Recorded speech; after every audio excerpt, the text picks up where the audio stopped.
¿Qué tal amigos? ¿Cómo están? Bienvenidos a Altavoz Tendencias por Vital 91.1 FM y Tribu Televisión. Acá comentamos los temas que están en tendencia, que se comentan, que se comparten, que se cuestionan en las redes sociales y en todo el Perú y el mundo. Keiko Fujimori ha anunciado que se presenta a la presidencia por cuarta vez. La cuarta es la vencida, finalmente llegará a Palacio de Gobierno. Esto lo analizaremos en este programa. Dijo además que no postulará al Parlamento, sino solamente a la presidencia, en referencia a López Aliaga, quien dijo que iba a postular al Senado para tener arrastre. Estamos en cabina con Milagros. Ella es comunicadora y está con nosotros. Muchas gracias, Milagros. ¿Qué tal? ¿Qué tal, Aaron? Gracias por la invitación. Milagros Muñoz, por cierto. Sí. ¿Qué tal? ¿Cómo estás? Bien, bien. ¿Viste la película Chavín de Guantar? Sí, justo ayer fui a verla, ¿no? ¿Y qué tal? Creo que, a ver, hay dos aspectos, ¿no? El lado más político y a grandes rasgos narrativos, en el cual yo creo que está en la línea correcta. Creo que toda democracia debería de tener no solamente la historia contada o la producción de ficción a un lado de la balanza, sino también tenemos que tener estos puntos de vista que ponen en valor el valor, Sí, vale claro. la redundancia, del ejército y de héroes nacionales que tenemos, ¿no? En nuestra Claro. historia cercana. Fue un exitoso operativo donde lamentablemente perdieron la vida los comandantes Valer, los comandos Valer y Jiménez. Exactamente. A nivel narrativo, en Sí. cuanto al guión, tengo algunas precisiones como comunicadora. ¿Quién lo diría? Nunca fui ni me gustó mucho el término, los temas de estudiar Pero temas igual, de audiovisuales. Pero se nota las taras del cine peruano, de las películas peruanas. Creería, claro, que a nivel de concepto y temas metodológicos de cómo se constituye un guión, he encontrado algunas, no sé si deficiencias, pero bueno, al menos yo lo noto. Pero creo que es una película bien lograda, en términos de forma, buena fotografía, y que te logra conectar con el peruano que tiene este sentimiento de orgullo hacia la operación y la lucha contra el terrorismo, ¿no? Sí, totalmente. Y porque los jóvenes no recuerdan lo que ha sucedido. En este caso hablamos de 14 emerretistas, terroristas que tomaron la casa del embajador de Japón y secuestraron a principio eran 700 personas, luego evidentemente al principio salieron Toledo, Sagasti, Javier Ejanseco, pero luego se quedaron 72. Así es. Que estuvieron rehenes 4 meses. Sí, fuertísimo. Incluso si hacemos un ejercicio en redes sociales, cada vez que les aparezca la publicidad de la película, podríamos entrar a ver los comentarios donde, a pesar de que yo pienso, ¿no? ¿Quién podría criticar una operación donde se tan liberó exitosa, a donde se gente liberó a inocente, ¿no? Exacto, que tenían ahí apresada básicamente. Sí. Pero podemos encontrar comentarios de gente burlándose del operativo, pasando por agua tibia la operación, criticándola o incluso burlándose de quienes estuvieron ahí en cautiverio. En cautiverio. ¿no? Claro, ni bien salió lo liberaron los emeritistas a Javier Escanseco. Él dijo, no, eran jóvenes equivocados, una cosa así, ¿no? Tratando de justificar a los terroristas del MRTA. Así es. Ahora, algo que me llamó la atención, que es algo que no es que tengamos muy presente al momento de estudiar los hechos, ¿no? Y a mí me encanta personalmente todo el tema de la lucha contra el terrorismo, Sí. la operación de Chavín de Guantar desde mucho antes de la película. Yo Claro. de niña tenía una fascinación por, Sí. por esta operación. Toda la estrategia, ¿no? Exactamente. Pero la película me recordó que eran jóvenes, efectivamente, era gente muy joven, Claro, tanto los comandos los son jóvenes. Sí. como los terroristas. terroristas. Y lo recuerdo porque hoy en día, ante las olas de criminalidad, el vandalismo que incluso se infiltra en marchas que puedan tener causas legítimas, como las que hemos visto en el último tiempo, a veces pasamos nosotros mismos por agua tibia ciertos actos de vandalismo bajo la excusa de que son jóvenes con legítimos reclamos y que Sí. bueno, pues son más agresivos. Claro, por ser joven, Que por ser los joven es menos exculpas importante. y no son delincuentes. Así es. Pero recordemos la época del terrorismo y recordemos los perfiles de quienes incluso encabezaron muchos de estos grupos. Entonces, claramente te das cuenta que la edad no es un impedimento, todo lo contrario, creo que fue una fortaleza De acuerdo. Hay que invitar a todos a ver la película, entonces, Chavín de Wanter. 100%. De acuerdo. Vayamos con el tema del día. En la víspera, Keiko Fujimori anunció su cuarta postulación a la presidencia. El problema es que en un primer momento, aunque nadie le creyó, ¿no? Dijo que no iba a postular, que iba a conversarlo con sus hijas y que estaba analizando una alianza. No, en realidad nunca pasó eso, porque ya nos contó Javier Bedoya de Negri que ella nunca estuvo dispuesta a formar ningún tipo de alianza, ¿no? Me parece lógico, no creo que sea un partido que requiera alianzas, porque creo que ante un contexto de tantos partidos inscritos, un partido con un voto tan duro como el fujimorismo no requiere de alianza, más bien le beneficia la división del voto entre tantos partidos nuevos. En cuanto a lo que dijo de consultarle primero a sus hijas, yo creo que todo político, sea quien sea, por más de que tenga todas las ganas de postular, siempre va a tener que hacer la típica consulta o la conversación familiar. De todas maneras iba a postular, ¿no? Sí, yo creería que no siempre tuvo la intención, era obvio, ¿no? Claro, porque aunque ella diga que no va a postular a la presidencia y a la vez al Senado, sí tiene que estar para que tenga este efecto arrastre, ¿no? Así es, cosa que me parece un poco preocupante porque si bien la marca fujimorista me parece una marca muy consolidada en el mercado electoral, ya tiene que comenzar a buscar quién va a ser el reemplazo, no va a ser candidata 10 veces, ¿no? En caso de que pierda. Imagínate, entonces, la eterna perdedora, ¿no? Exacto, y 4 veces de postulación es duro, ¿no? Es bastante duro. ¿Crees que tenga posibilidades en estas elecciones? Porque Lula ganó la 4ª vez, igual Allende, si no me equivoco. Creo que estamos en otros contextos donde la gente siempre busca caras nuevas. El antifujimorismo tiene un antivoto grandísimo. ¿Ese partido más grande del Perú, el antifujimorismo?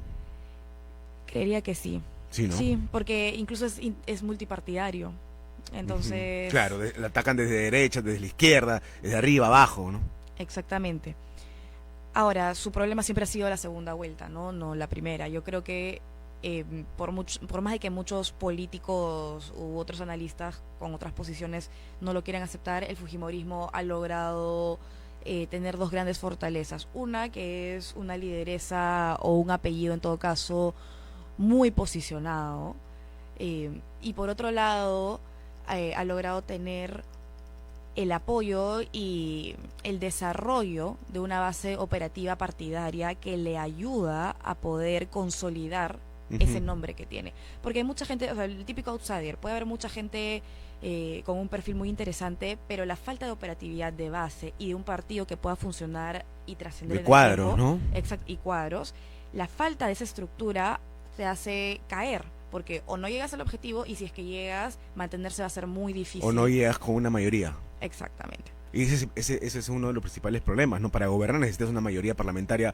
o una capacidad de consenso. Así es, y aunque hay mucha gente que no le guste, y yo he visto también cómo se desarrolla el comportamiento de diferentes partidos, inclusive algunos que pueden ser favoritos actualmente en las encuestas, y no tienen esta fortaleza de tener un partido que funcione orgánica y organizadamente. Lamentablemente, para quienes son antifujimoristas o no simpatizan con el liderazgo de Keiko, ella ha logrado mezclar estas cosas de los mejores de 2 mundos. El caudillismo del apellido, sí, pero el hecho de tener un partido. ¿Cómo calificarías políticamente a Keiko Fujimori? ¿Dónde lo ubicas? ¿Una socialdemocracia? Lo que pasa es que es una mezcla de varios conceptos, ¿no? Ella podría estar en una... Siempre la han vinculado en la derecha popular, ¿no? Pero no sé, ¿qué políticas de derecha ha sacado su bancada, por ejemplo? ¿Quién ha impulsado su bancada? Lo que pasa es que a la derecha no solamente se le vincula por ciertas políticas, sino también por estar de lado de ciertas agendas, ¿no? Yo nunca he escuchado a Keiko que quiere salirse de la Corte IDH, ¿no? Del Sistema Interamericano de Derechos Humanos. No creo que no lo quiera. Creo que el error de Keiko ha sido, en este sentido, tratar de ser muy políticamente correcta en muchos aspectos cuando la marca no le da para eso, ¿no? Entonces, claro, si es que ella, o sea, si cualquier otro ser humano dice salirse de la corte, bacán, pero si Keiko, con todo el antecedente del padre y todas las investigaciones que han tenido precisamente por vulneración de derechos humanos, lo dice, entonces ya es un problema personal de ella y de la marca fujimorista. Entonces yo creo que durante muchos años han tenido temor tal vez de pronunciarse de diferentes temas respecto a todo lo que involucra derechos humanos. pero hay mucha gente que es albertista y no caiquista. Hay una división bien grande. Yo creo que ya no está usando, o creo que ya estamos al menos en el momento de poder utilizar ciertas fortalezas que les podrían servir más a ellos que a otros. No le vas a gustar a todo el mundo, quien te odia ya te odia, tienes un antídoto muy grande, claro. Entonces, eso es lo importante para un candidato y exacto. Principalmente para la señora Fujimori, que tiene que darse cuenta que si no le gusta a todo el mundo no importa, ¿no? Exacto, o sea, si ya te odian, si ya te dicen que vulneras derechos humanos, marca tu agenda de salirte de la corta de IDH. O sea, claro. Trata de abrazar más esas una cosas. Derecha popular. Exacto, trata de abrazar más estas cosas que están íntimamente vinculadas a ti. Podría no verse positivo o políticamente correcto, pero puede marcarte una agenda y puedes abrazar esto que en algún momento fue un factor de temor y de no querer conversar las cosas por el que dirán, por la opinión pública o porque si lo dice pero ahora la Realpolitik nos dice que cualquiera le gana a Keiko Fujimori en una segunda vuelta. Es la tendencia, ¿no? Es la tendencia y ahora ya solamente queda en ella y en el fujimorismo atender estas dos debilidades. Ahora que me estás diciendo el tema de por qué no utiliza ciertos temas como la salida de la Corte de IDH. Por ejemplo. Hay un tema, por ejemplo, hay un privatizar tema de Petroperú, privatizarse de APAL, cosas que le faltaron a su papá, ¿no? Exacto. Hay un tema de agenda que es estas cosas que estamos hablando de por qué no abrazas temas que antes no habías tocado, tal vez por temor, por ser fujimorista, por lo que sea. Pero por otro lado hay un tema de personalidad, de cómo posicionamos la personalidad de Keiko. Porque ella a lo largo de su carrera política se ha presentado de una forma muy, digámoslo, perfecta. No podemos calificar a Keiko en función de atributos personales. Siempre podemos calificarla en función a un objeto político. ¿A qué me refiero? A que siempre es Keiko, la hija del dictador, y un montón de características que tú le puedes apelar puro como San Benito, concepto ¿no? político. Exacto. Pero no sabemos. Keiko es seria, es divertida, es graciosa, es maternal, ¿qué es? A lo mucho maternal, pero porque tenemos los elementos de las hijas al costado, entonces... Por lo pronto para mí ha sido víctima de un abuso judicial, ¿no? Una perseguida política. Exactamente. Y cómo ella puede materializar dentro de sus gestos, dentro de su personalidad, todo lo que ha vivido, todo lo que es. Creo que tiene un serio problema de posicionamiento de su branding personal, claro, si lo queremos llamar así, porque no podemos terminar de calificar al personaje. De acuerdo, vamos a continuar hablando, Milagros, vamos a una pausa comercial, regresamos, ya volvemos.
Información, música y entretenimiento están en Vital TV.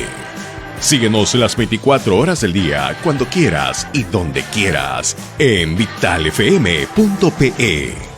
Ahora anunciar en Vital FM es más fácil. Envía un mensaje al 943-110-937 o llama al 642-1008. Te asesoraremos con el mejor plan comercial para que tu marca, producto o servicio tenga el mayor impacto en sus ventas. Vital FM, tu socio estratégico en publicidad.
Tendencias por Vital 91.1 FM y Tribu Televisión. Estamos conversando con Milagros Muñoz, ella es comunicadora, y estamos hablando de la cuarta postulación a la presidencia de Keiko Fujimori.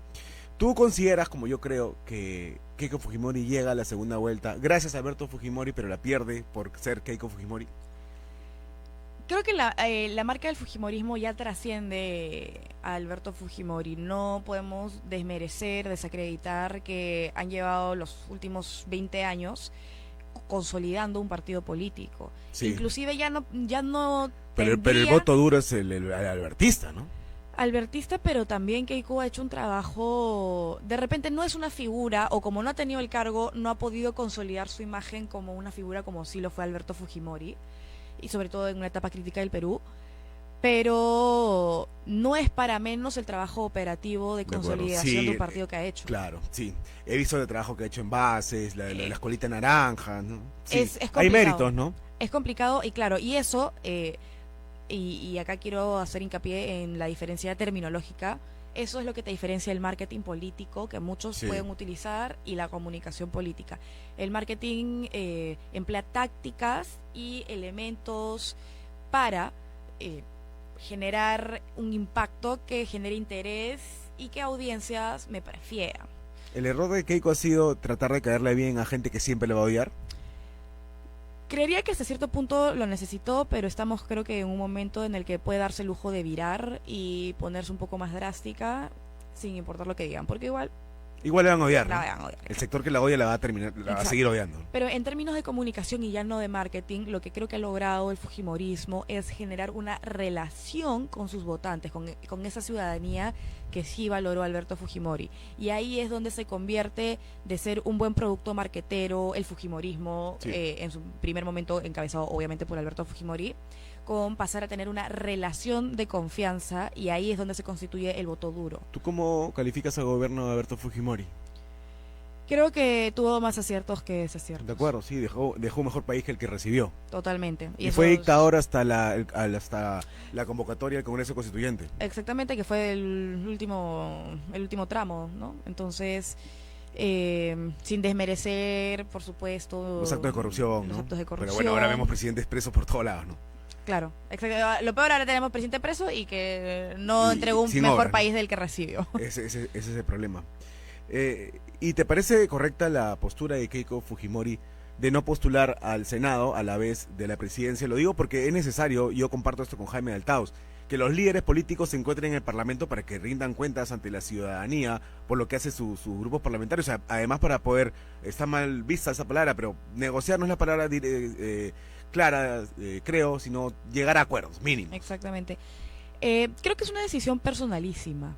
Realmente ya de cada quien depende si es que pierde la elección presidencial, está dispuesto a ingresar al Parlamento. Sería lo ideal, sobre todo sí, para bancadas más débiles, más pequeñas o con liderazgos crecientes. Para una bancada como el fujimorismo no lo creo tan necesario. Como te digo, creo que han venido los últimos 20 años consolidando pues una cohesión como agrupación importante. También considero... Pero Keiko aparece recién solamente cuando hay elecciones, ¿no? Luego es una líder ausente. ¿O es mi percepción? Para el Perú, claro, para su militancia no, y eso que creo que ahí radica el éxito de su voto duro. Creo que también es una decisión personalísima para perfiles como Keiko, que son madres, que ahorita está, pues, es soltera. Claro, si me voy a comer todo el pleito que significa una postulación y lo que significaría asumir un cargo, va a ser porque soy la presidenta. Tal vez no está dispuesta... Porque no aceptó premios consuelo. Exacto, tal vez no está dispuesta, y no solamente por premio consuelo, sino por el desgaste y el trabajo que demanda y el tiempo que demanda. Claro, tener tu premio consuelo que te impide estar tan cerca de tus hijas como quisieras en un momento donde ahora ya no tiene pareja y por algo que no es lo que quiso. ¿Crees ¿no? que consiga ser la presidenta de Perú por cuarta vez? En esta cuarta postulación, mejor dicho. A ver, puede mejorar, porque le faltó poquitísimo la última vez. Puede mejorar y nos podría dar sorpresas solo si uno trabaja en consolidar mejor su propio personaje, que eso quiere decir dame más personalidad, dame más carácter, dame agendas como... ¿Quién es Keiko, no? Claro, ¿quién ¿Cuál es la Keiko? línea de Keiko, no? Y eso me gusta, ¿sabes qué? No sé si viste que hace varios meses hizo un podcast, comenzó un podcast donde ella contaba su historia de cuando estuvo presa, cosa Sí. que me parece que aporta personalidad al personaje. Lo otro es no cometer el error de no preparar desde el día 1 de la campaña, capacitando y recopilando gente que quiera ser personero de mesa, porque creo que sí falló un montón en cuidar los votos. Eso no se puede permitir. Todo lo que se ve en elecciones el día de en las mesas es Y ahora atroz. con tantas elecciones a la vez, porque es elecciones presidenciales, al Senado, a la Cámara de Diputados, al Parlamento andino, una Efectivamente. cédula gigante, ¿no? Lo que yo siempre le digo a los candidatos con los que trabajo es, tú tienes que guardar plata para el día de la elección y para todo lo que va a significar ese día en general, incluso desde antes. Capacita gente, o sea, hay un punto en el que al menos en la mitad de la campaña ya tienes que estar comenzando a llamar voluntarios para que sean personeros de mesa, tienes que capacitarlos para que sepan perfectamente qué hacer, cómo defender el voto, porque es una matanza. Realmente eso de ganó en mesa sí existe, hay gente Sí. que puede ganar en mesa bastante. Y necesitas personeros para eso. Y no solamente que lo necesita, sino que fue una gran debilidad de Keiko Fujimori en todas sus elecciones perdidas. Entonces, Ha perdido por 40.000 votos, una cosa Exacto. nimia, ¿no? esta elección podría marcar la diferencia si al fin, por cuarta vez, esta vez sí cuida este tipo de estrategias más que no tienen que ver con comunicación, sino con operatividad. Porque ¿no? el A voto nivel duro nacional. que tiene sí le permite llegar a segunda vuelta. Totalmente, totalmente. Su problema es segunda vuelta, no primera. ¿Tú crees que cualquiera le puede ganar en segunda vuelta a Keiko Fujimori? Porque la gente pone que hasta un panetón, ¿no? Por sus propios descuidos, porque como te digo, Porque ha si- sido si, tampoco... Pedro Castillo le ha ganado, yo creo que ya cualquiera podría ganarle, ¿no? Tendría que comparar cuál fue la organización que tuvo Perú Libre para poder hacer la defensa del voto, que intuyo que fue mucho mejor que el de Keiko. Entonces, ese ya es un error suyo, ¿no? Pero bueno, vamos a ver cómo se desenvuelve todo el asunto. Pero también yo voy a ponerte la agenda acá, ¿no? Como si fuera yo la Sí, entrevistadora. sí, dime. También está el tema de Vizcarra, ¿no? Que Mario Vizcarra, Vizcarra, pero también Martín Vizcarra, que se ha inscrito en su plancha. de manera ilegal, porque él está inhabilitado y ni siquiera es afiliado a su partido, pero primero, Ciertamente, ¿no? Le quitaron la afiliación. por estar inhabilitado, sí. En efecto. Entonces, más por la desafiliación que por estar inhabilitado, se debería de caer la inscripción de esa... De toda la plancha de toda la presidencial, plancha. claro, porque están cometiendo una ilegalidad. No deberían poder participar en las presidenciales. A ver, la ley te permite, si es que estuvieras obviamente afiliado, porque es el principal requisito, Sí. la ley sí te permite inscribir una plancha incompleta, Ujú. lastimosamente, que es lo que pasó con Cerrón. Sí, no se ha variado eso. No entiendo, yo hubiera sido es una modificación bien absurda, no es cambiar el último parrafito creo que es el artículo 104 de la Ya. Ley Orgánica de Claro. Elecciones, y decir Pero que... lo que se ha prohibido es no poner a un militante, a un afiliado. Eso es una norma general, ¿no? Solamente afiliados pueden integrar planchas presidenciales, tiene que haber al menos o un hombre o una mujer, y bueno, no estar sentenciados o inhabilitados, ¿no? De postular. ¿Qué pasó con Cerrón? Sí estaba afiliado y todo el Pero tema, estaba sentenciado, simplemente ¿no? que está sentenciado. Cuando tú inscribes una plancha presidencial, lo que sucede es que si no te admiten a tu candidato a la presidencia, se cae toda la lista. Pero si no te admiten a uno de los vices, se cae ese vice, no es admitido, y tienes hasta 3 días donde puedes... Ahora hay accesitarios, ¿no? eh, Por eso es que han presentado en las planchas accesitarios. en plancha presidencial no. Ahora ya se figura, según he No, visto. No lo he visto yo, pero lo que pasa es que, ¿qué pasa?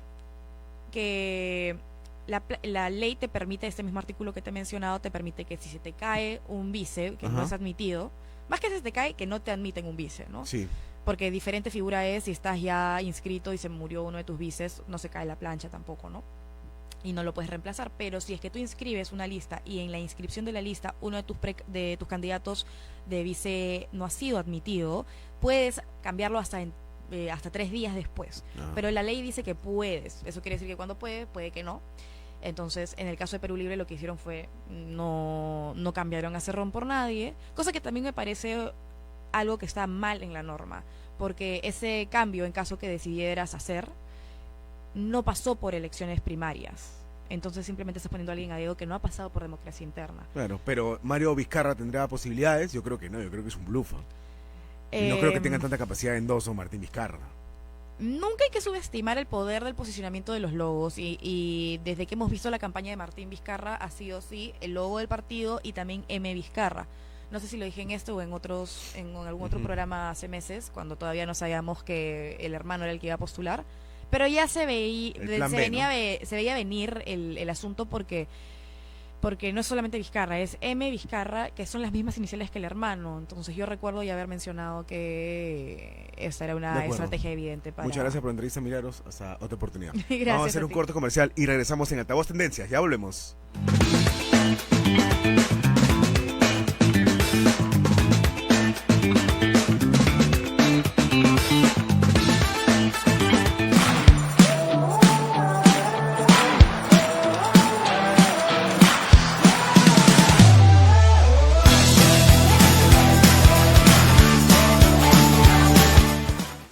Hay un lugar en el mundo que lo tiene todo. Tesoros conocidos y otros por conocer. Desde los majestuosos Andes, la cálida costa, hasta la exuberante selva amazónica. Nuestro país tiene un sinfín de riquezas únicas llenas de tradición, innovación e ingenio que nos enorgullece. Y un banquete de sabores que nos alegra el corazón. Te invitamos a un viaje donde exploraremos tesoros que quizás aún no conocías y que esperan a ser descubiertos por ti. Perú, país de dones infinitos.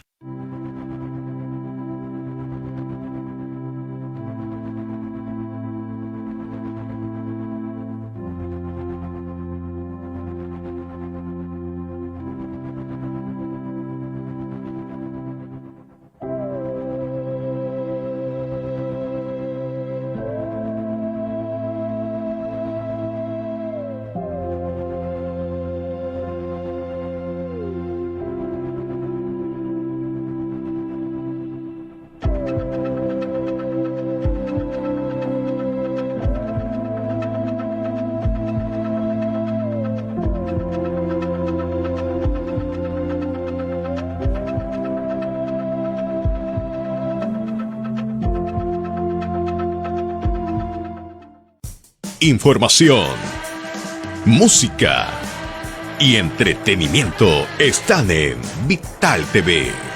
Síguenos las 24 horas del día, cuando quieras y donde quieras, en vitalfm.pe.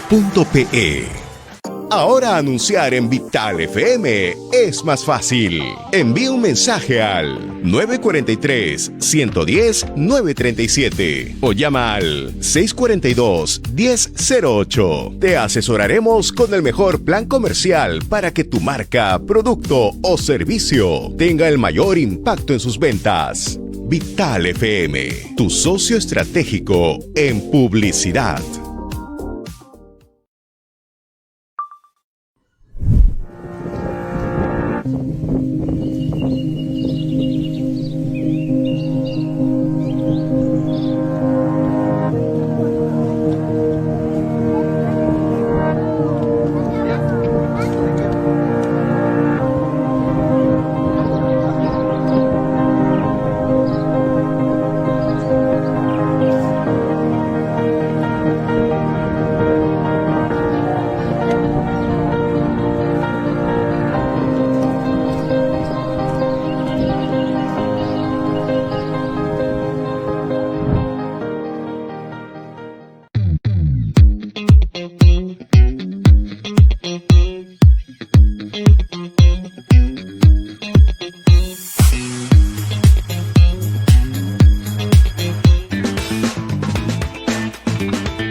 Estamos de regreso en Altavoz Tendencias por Vital y Tribu Televisión. Ya tenemos en cabina al doctor Rodrigo Rurush. Él es ex fiscal y muy amablemente está aquí con nosotros. Buenos días, doctor. ¿Cómo está?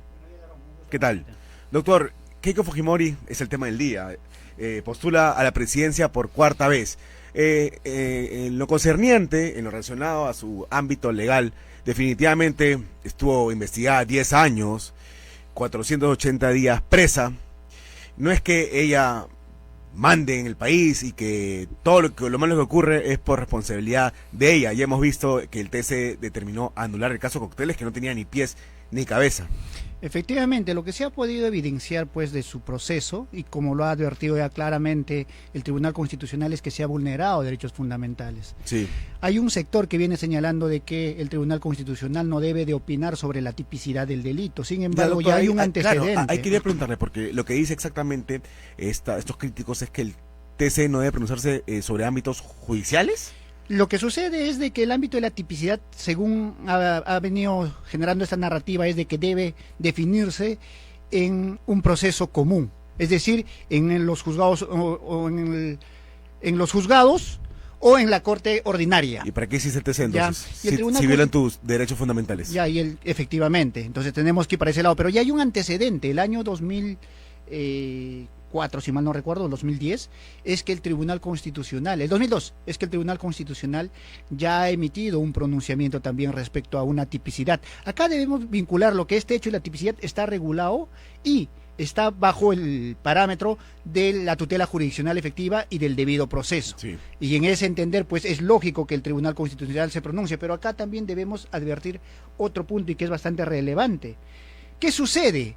Como señalan estos críticos, si una persona es sometida a un proceso sin que tenga pues esta vinculación necesaria al tipo penal, cuando los hechos no eran delito, y esperar que una justicia ordinaria resuelva cuando los operadores de justicia están politizados o ideologizados. ¿Qué esperamos? Que se instrumentalice a la persona, que se someta como objeto de derecho para que recién en juicio oral se pueda determinar si es o no ilícito penal. Y eso creo que esas son no las está definido. tesis, las posturas de Luz Pacheco, presidente del TC, y el señor Monteagudo.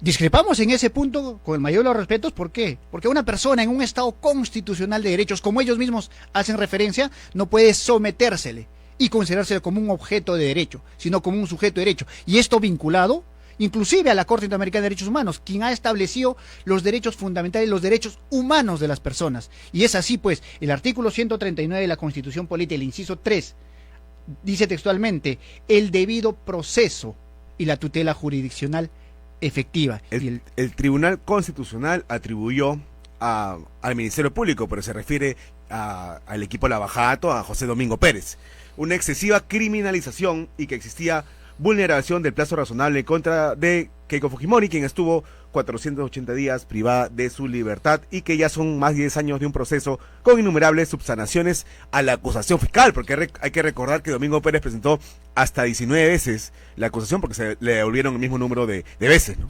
Claro, efectivamente, pero acá hay todo un análisis complejo. No solamente es responsabilidad del Ministerio Público, quien se le debe recomendar en tal sentido que retorne a las aulas universitarias con la finalidad de que pueda aprender qué es el principio de la legalidad y la irretroactividad de la norma penal, o la retroactividad, conforme solamente se hace una aplicación normativa retroactiva cuando es más beneficiosa al imputado, no más. Eso nos han establecido y nos han enseñado las aulas universitarias, y así se determina a través de toda la justicia nacional e internacional. Pero es lamentable pues que el Ministerio Público pretenda imputar un hecho cuando no era ilícito penal. Es decir, la recepción de aportes irregulares no era delito en los años 2011 y antes de noviembre de 2016. Definitivamente no era delito los aportes a campaña. Eso era pues, en su momento, si es que se ha podido definir, sería una infracción administrativa, más no un ámbito de contexto penal. Y no configuran lavado de activos.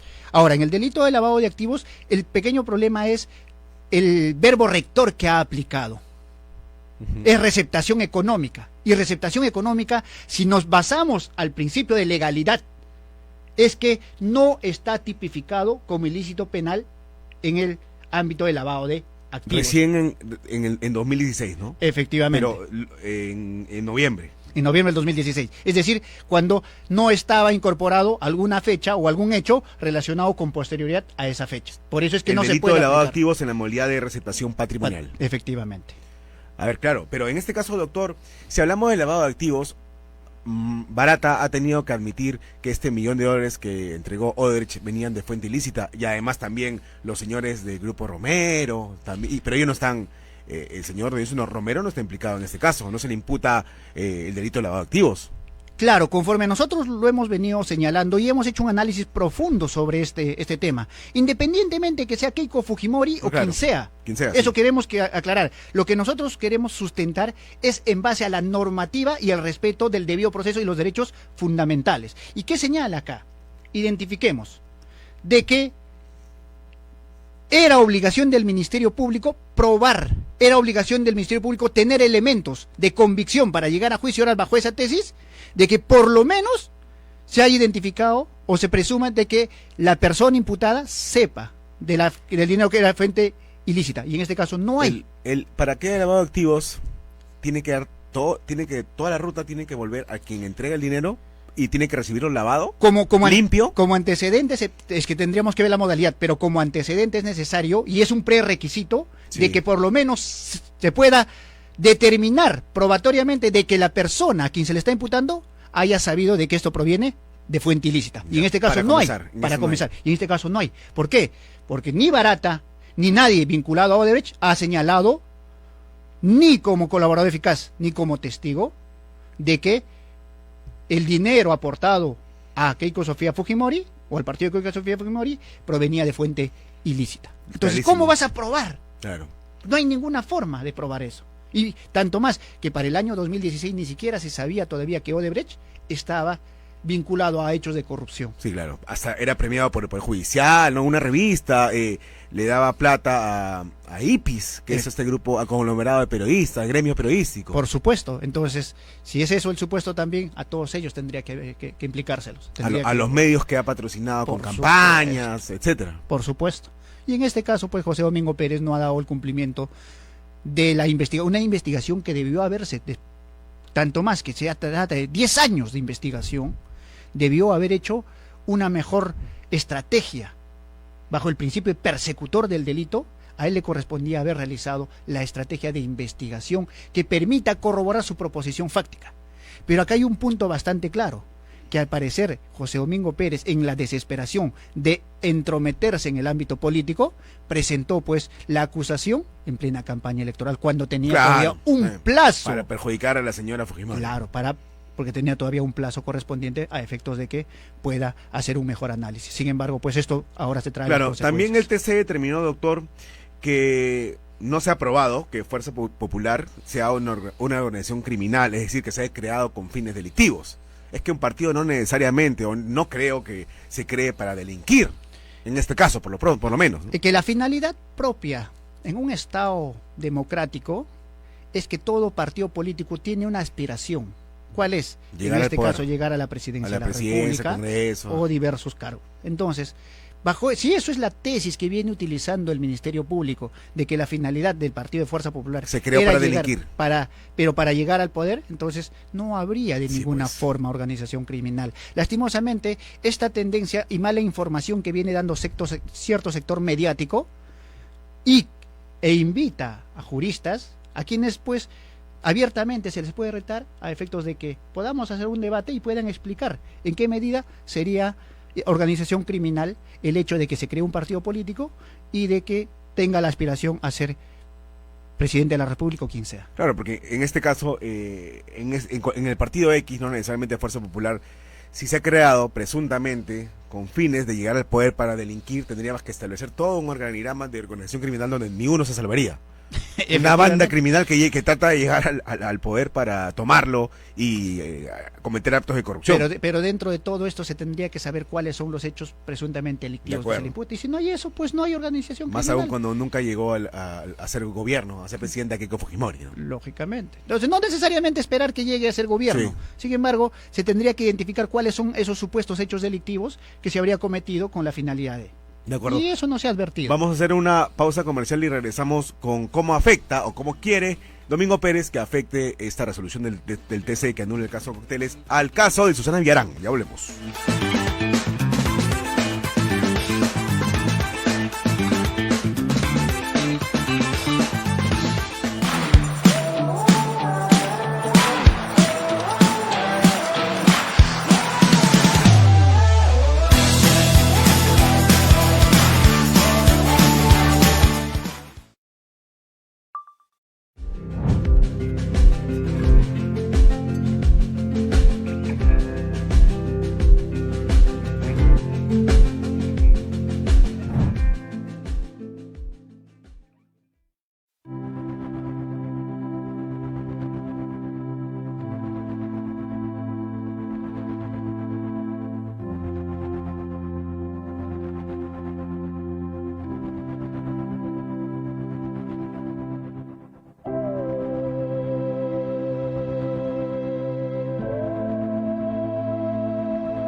Información, música y entretenimiento están en Vital TV.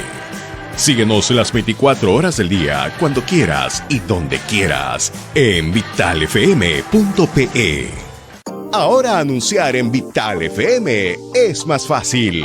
Envía un mensaje al 943-110-937 o llama al 642-1008. Te asesoraremos con el mejor plan comercial para que tu marca, producto o servicio tenga el mayor impacto en sus ventas. Vital FM, tu socio estratégico en publicidad.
Estamos de regreso en Altavoz Tendencias por Vital 91.1 FM y Tribu Televisión. Estamos conversando con el doctor Rodrigo Rusch. Doctor, ni bien se conoció la anulación, el fallo del TC que anula el caso Cócteles, Domingo Pérez pidió que se anule la audiencia que está desarrollando sobre el juicio en contra de Susana Villarán para analizar los efectos que podría tener este fallo en relación al caso de la exalcaldesa de Lima. Parece ser que ya tiene que mejora. ¿Para qué ya existe un abogado? ¿Para qué tiene Susana Villarán un abogado si tiene ahí a Domingo Pérez?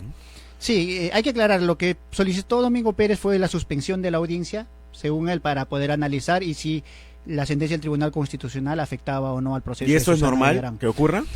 En realidad, cuando se da un proceso de esta magnitud o una sentencia de esta magnitud, es normal. Ya. El problema se viene después, A porque ver. José Domingo Pérez lo que después ha pretendido señalar es de que Susana Villarán sería una víctima de discriminación debido a que no se está tomando en consideración también la sentencia del ¿Eso Tribunal ha dicho? Constitucional.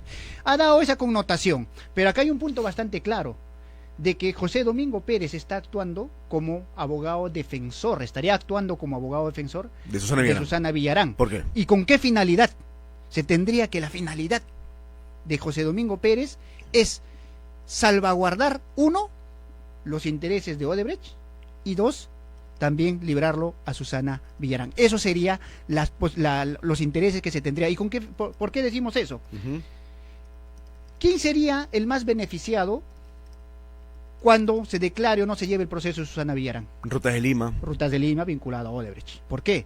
Porque los procesos que se encuentran en Lima y las demandas interpuestas por la Municipalidad de Lima se verían afectados. Claro. Es más, Perderíamos ante el CIADI, por ejemplo.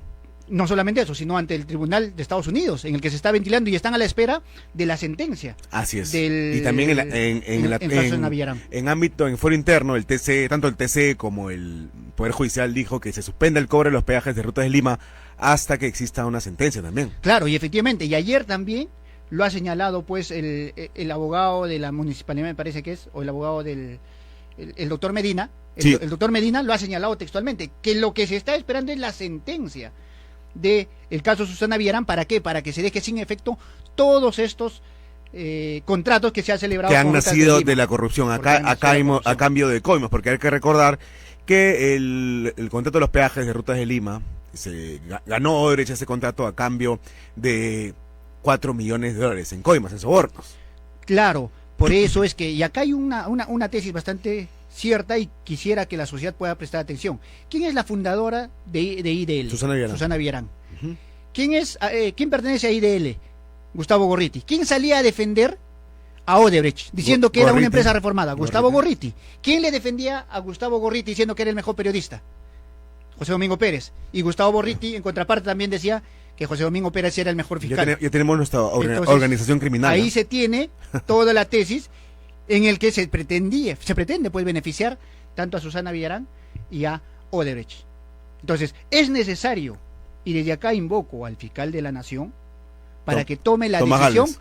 y Ojalá haga caso, ¿no? de una y vez que responda elimine las envi- estos equipos especiales y ponga a un fiscal. Existen muy buenos fiscales en el Perú que pueden tomar ese caso de Susana Villarán. Si sigue Pérez a cargo del caso Villarán, no va a ser condenada. De acuerdo a lo que se ha estado viendo, se está pretendiendo petardear ese proceso desde el propio Ministerio Público. Se tiene como antecedente que no se ha tomado en consideración ni se ha homologado los pedidos de colaboración eficaz de Leao Piñero. Del expresidente de OAS. Un elemento fundamental, una persona quien ha acreditado y quien ha señalado y ha aportado medios probatorios contra Susana Villarán. Sin embargo, pues a José Domingo Pérez un día antes se le ocurrió no aceptar la colaboración eficaz. ¿Y qué pasó también con El asesinato de Budián, El ¿no? asesinato de Budián. Entonces, también 5 años se han tardado para que finalmente pues nunca se dé la homologación. Nunca se cerró el Pero acuerdo. en otros casos sí, José Domingo Pérez ha dado celeridad en este proceso. Ya el Tribunal Constitucional también en un caso similar, no recuerdo el nombre, pero ha establecido de que se habría vulnerado el principio de igualdad en el trato en el que se habría estado desarrollando las investigaciones. Entonces, es bastante riesgoso que este equipo especial Continúe. venga o sigue existiendo porque se viene teniendo en consideración de forma manifiesta y uniforme que se está vulnerando derechos fundamentales de la Tomás Gálvez debe eliminar el equipo especial Abajato. no solamente el equipo especial Abajato, sino todos los equipos ¿Y especiales. quiénes porque asumirían los cargos? Porque ya existe fiscales especializados, fiscalías Anticorrupción. especializadas. Claro, lo que se debe hacer es repotenciar a estas fiscalías. ¿Y con qué finalidad? Así se evita inclusive que fiscales politizados lleguen a estos equipos especiales. Se tienen en consideración abiertamente que estos fiscales del equipo especial tendrían pues esta connotación política ya definida. Para mis enemigos hago toda la persecución necesaria, pero para aquellos quienes tienen esa misma relación ideológica, guardo silencio, trato de ayudarlos, como en el caso de Susana Villarán. A ver, ¿cómo el fallo del TC que anula el caso de Keiko Fujimori en cuanto a que determina que los aportes irregulares no configuran lavado de activos y que no son delito hasta recién en el año 2019, si no me equivoco, cuando se publica la norma? ¿Cómo repercutiría en el caso de Susana Villarán si hablamos de una ex alcaldesa de Lima que en funciones recibió hasta 11 millones de dólares en coimas a cambio de otorgar proyectos a corruptas constructoras? Ya, en ese caso no habría ninguna afectación. ¿Por qué? Porque si la entrega del dinero ha sido con la finalidad de la entrega o la celebración de estos contratos, se estaría hablando del delito de colusión. Es un delito de corrupción de Sí está funcionarios. imputada por colusión. Lógicamente, entonces si está imputado no afectaría en nada, si eso es la imputación. Pero si se tiene una imputación de algún aporte de campaña que sea similar al de... Bueno, también se habla de lavado de activos. Claro, pero tendríamos que ver cuál es el verbo rector empleado, les vuelvo a repetir. Y ahí tendríamos que identificar si la fuente es ilícita o no, porque creo que en el caso de Susana Villarán sí se ha podido acreditar de que sería de una fuente ilícita, porque tendríamos que determinar de qué caja es la que se ha entregado, pero a eso se suma un adicional, de que ella siendo funcionaria ha sabido de este aporte y sabía de que era con otra finalidad irregular, entonces estaría conllevando también aparentemente a que sí sabía de que Odebrecht tenía pues dinero de fuente ilícita. Ahí hay una gran diferencia. Por eso Pero hay que si se saber bien el cae, contexto. se puede caer la imputación del lavado de activos, pero se mantiene la de colusión. Claro, En el supuesto negado. en el supuesto negado. Aunque no sé, sabremos si puede ser supuesto negado, porque si Pérez juega a su favor, podría eliminar esta lista, esta imputación, este delito. En realidad, si vamos a un principio objetivo como el que debe regir el fiscal, el principio de objetividad y el principio de imparcialidad, este caso no se vería afectado en ninguna medida por la sentencia del Tribunal Constitucional, porque cada caso tiene un criterio o un aspecto particular. No Sí. todos los casos son similares. Te vuelvo a repetir. Por ejemplo, Susana Villarán era funcionaria pública, alcaldesa. Sí. Ella sabía, como ella misma ha señalado, que le han entregado dinero para la campaña. ¿correcto? Y si ese dinero ha sido con la finalidad de celebrar contratos o celebrar adendas, entonces se sabía que era corrupción de funcionarios. Entonces, esa misma lógica a ella le permitía impedir de que el dinero que estaba entregando Odebrecht era de fuente ilícita. La respuesta es sí. Entonces, el delito de lavado de activos tampoco se caería. Con esa simple lógica. Pero ahora corresponde, pues, saber qué es lo que tiene de contenido el expediente judicial, a efectos de que no se pueda tomar esa lógica y se pueda... Y el caso de Ollantumala parece que sí repercutiría. Claro, en cierta medida sí repercutiría, pero si está también procesado por el delito de corrupción, tampoco. No, él no está por corrupción, está por aportes irregulares. Ya, entonces ahí sí repercutiría, pero hay que analizar en concreto si tiene las mismas características o no, porque si se tiene medios probatorios como los que no ha tenido en el caso de Keiko Sofía Fujimori, porque en el caso de Keiko Sofía Fujimori nadie ha corroborado de que ella sabía de que era de fuente ilícita, ni siquiera los propios de Odebrecht han señalado eso, pero si en el caso de Ollantumala sí se acredita que sabía, entonces no afectaría en nada. El problema en el caso de Ollantumala es que no se ha dibujado la tesis de que, dado estos 3 millones, entregados esos 3 millones de dólares por Odebrecht, la contraprestación habría sido el gasoducto del sur. Esa no es la tesis. Eso es lamentable porque debió haberse utilizado eso y creo que el gasoducto no está incorporado como... No, en el acuerdo de colaboración. En el acuerdo de colaboración eficaz, eso tiene que responder José Domingo Pérez, tiene que responder Rafael Vela, y quien ha estado a cargo de la investigación. Si en este supuesto caso que no se haya incorporado, incluso podría configurar el delito de encubrimiento.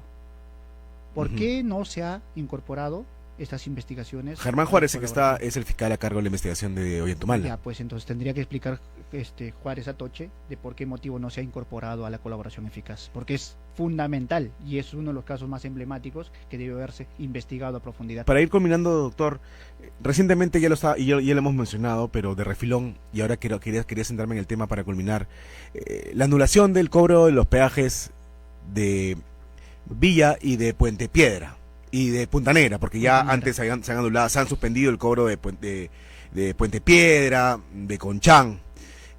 Esto afecta a nuestro país en el sentido de que no vendrán inversiones privadas, que espanta a los inversores.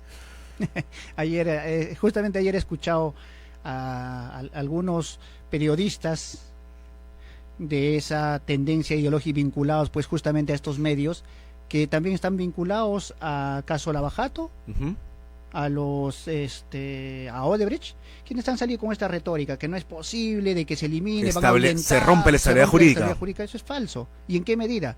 Porque si se tiene que el origen del contrato es ilegal, que ha habido corrupción, entonces no se habla de ninguna legalidad ni legitimidad del contrato. No tenemos que respetar contratos ilícitos. Definitivamente, porque la norma es clara al respecto. ¿Cuáles son los requisitos para que sea válido el contrato?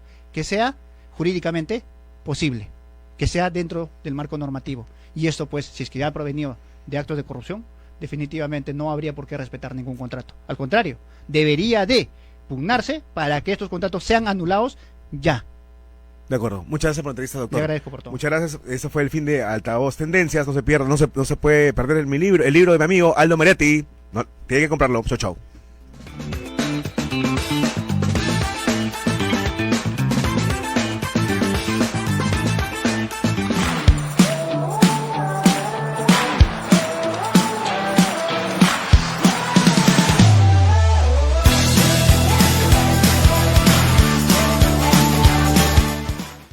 Hay un lugar en el mundo que lo tiene todo.